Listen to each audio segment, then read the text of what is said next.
Have you ever felt like something is deeply wrong with our world, even within the walls of our churches? That we're adrift, lost, and desperately in need of a reset? I believe the answer isn't in a new program or a trendy movement, but in an ancient story.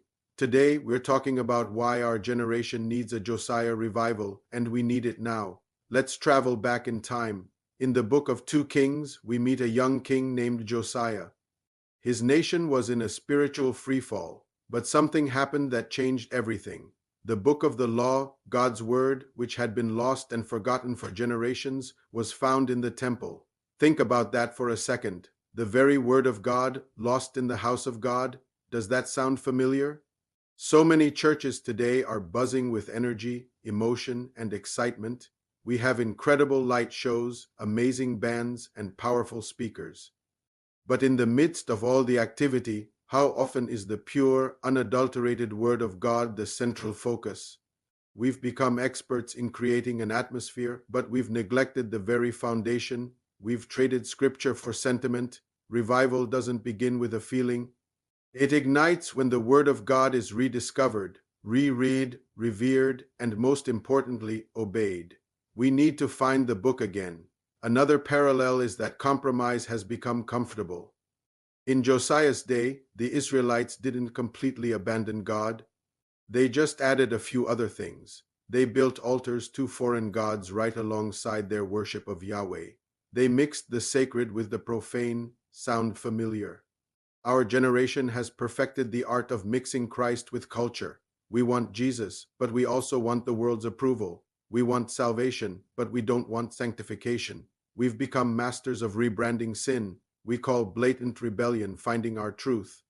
We label selfishness as self-care and a lack of self-control as authentic living.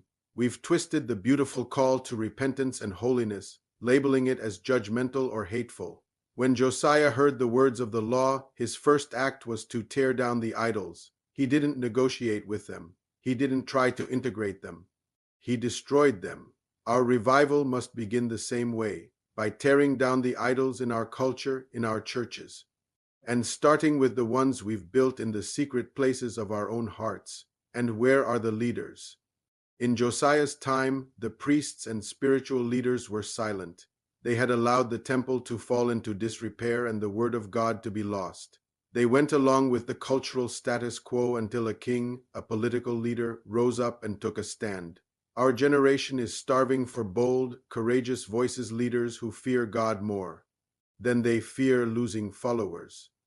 Leaders who tremble at the word of God more than they crave the applause of man. Too often, leadership today is about building a platform, not about building the kingdom. It's about being an influencer, not an intercessor. But real, lasting revival doesn't begin in the crowd. It doesn't start with a viral trend. It begins in the heart of a leader who is broken before God. It starts in the pulpit with a thunderous declaration of "Thus says the Lord." And then it overflows into the pews and out into the streets. We need leaders who will stop polling the culture and start proclaiming the truth.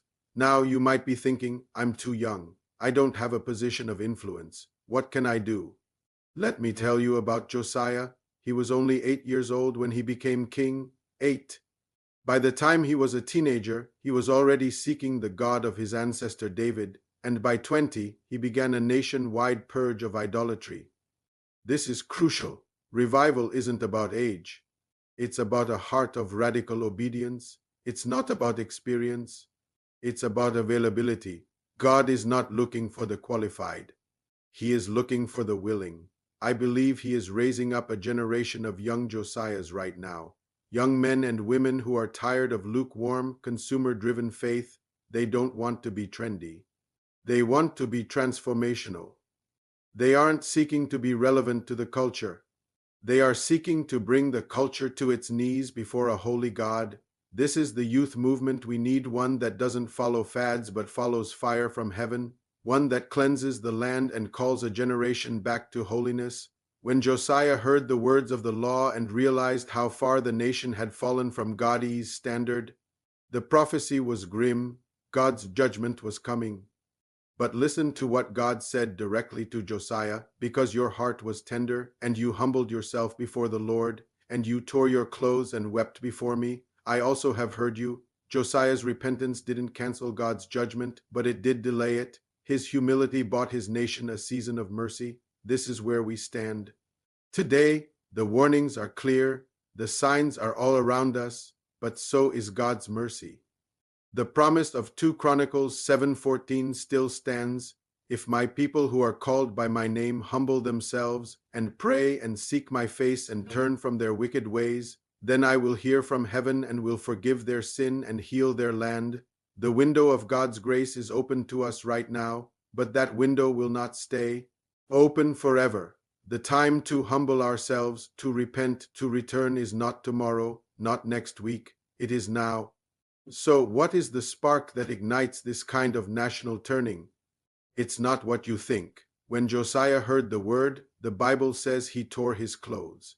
This wasn't a performance. It was the outward sign of an inward reality, a broken heart. He was shattered by the holiness of God and the sinfulness of his people. We have a crisis of dry eyes in the church today. We are entertained by sin, we explain. Away sin, we manage sin, but we rarely weep over it. We think the solution is a better strategy. We need better marketing, slicker videos, more engaging music, more community programs.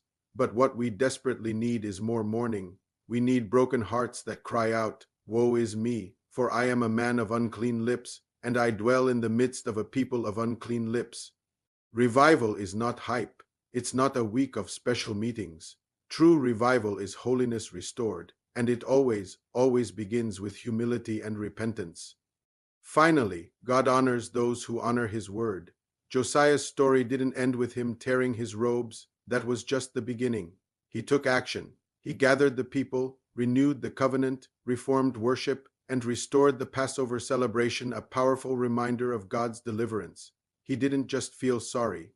He did something. A Josiah revival today means we don't just talk about getting back to the Bible. We actually get back to the Bible. It means bringing biblical worship back into our services, a sense of reverence and awe for a holy God. It means making the preaching of truth, the whole truth, the non-negotiable centerpiece of our gatherings again. It means our private lives begin to align with our public profession. It means acting on the word we claim to believe. So here is the charge for all of us. We don't need another fleeting trend. We need another tearing down of idols. We don't need another celebrity influencer. We need another humble intercessor who will stand in the gap, and we don't need another polished program. We need another generation of Josiahs who will rise up, rediscover the word, repent with broken hearts, and lead a nation back to God. The question is, will you be one of them?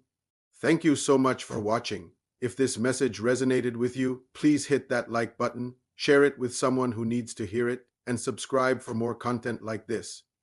Let's start this conversation and this movement together.